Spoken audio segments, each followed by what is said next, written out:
Buksan po natin ang ating Matthew chapter 7 verse 21 to 22. Maganda to. Ano yun, bro? Matthew? Mateo chapter 7 verse 21 to 22.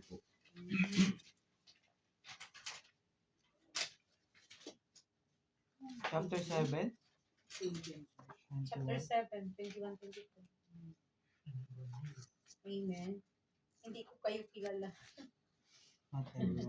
Hindi lahat ng tumatawag sa akin, Panginoon, Panginoon, ay papasok sa kaharian ng langit, kundi ang mga taong sumusunod sa kalooban ng aking Ama na nasa langit.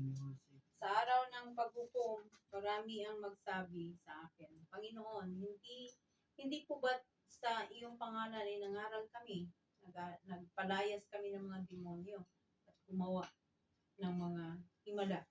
Until 23? Hindi, yun lang. So, amen. Glory to God. Panginoon, yes Lord. Ipaunawa niyo sa amin itong salita mo sa gabi nito, God. Dalayan ko po, God. Buksan mo ang aming kaisipan, ang puso, God. At manahan sa mga puso ang mga pag-aaral sa gabi nito. Maraming salamat po sa iyong salita, God. In Jesus' name. Amen. So, maganda to, no? Dito muna tayo sa, sa 21, no? Sabi niya to, no? Not everyone who says to me, Lord, Lord, will enter the kingdom of heaven, but the one who does the will of my Father who is in heaven. So, titingnan natin ano ba yung does the will. Ano ba yung will? No? Ang inano dito. Yung sinasabi dito, no? Yung kung sino lang gumagawa ng kalooban ng aking Father. Pero sabi na ito, everyone who says to me, Lord, Lord, ibig sabihin, kahit nasa church ka na, o may ministry ka, o nag-ano ka na, hindi lahat will enter the kingdom of heaven. Ano kaya yun? No? Marami pa rin mga Kristiyano. No? Dito sabi niya, marami pa rin mga Kristiyano dating araw na hindi sila mapapagbilang sa kingdom of heaven.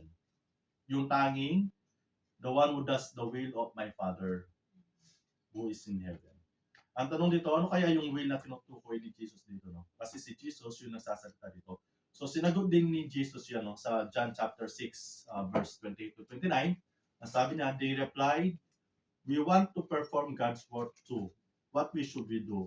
Jesus told them, this is the only work God wants from you. Believe in the one He has sent. No? Tapos sinagot ulit niya yan sa John chapter 6 verse 40. For this is the will of my Father, that everyone who looks on the Son and believes in Him should have eternal life, and I will raise him on the last day. So malinaw yan, no? Na there is only one way to heaven, and that is through Jesus Christ, no? So hindi siya 100% Jesus Christ, no, ang makakapagligtas. So yun yung the will of the Father, yung una na kung sino yung maniwala, no? Kung sino maniwala kay Jesus Christ at magtiwala sa Panginoon, no?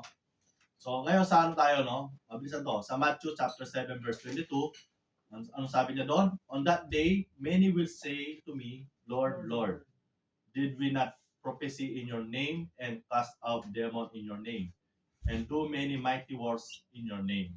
Narinig nyo? Narinig niyo yung sinabi nila sa Matthew chapter 7 verse 22. I says, so dito, titignan natin Mrs.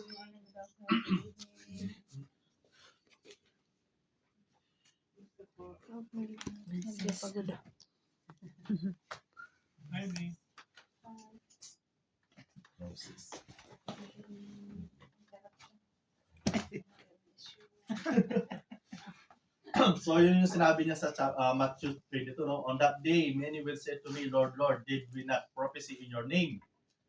Ang nagsasalita nun yung mga no? And cast out demon in your name and do many mighty works in your name.